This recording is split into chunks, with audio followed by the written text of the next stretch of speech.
அம்மா நானும் கருவறையில் 300 நாள் இருந்தேன் இருட்டறையில். உன் கண்ணீர் துளி என் மேல் விழுமா? என் தாயே உந்தன் குரல் கேட்குமா? நீ எத்தனை நாள் தவம் இருந்து, அதனால் தான் அம்மா நான் பிறந்தேன். உன் வார்த்தைகள் வாசகம் போல வாழ்வேன் அம்மா நான் உன்னால.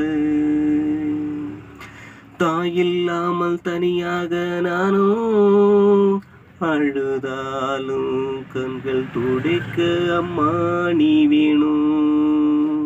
மறு ஜென்மங்கள் இருந்தாலுமே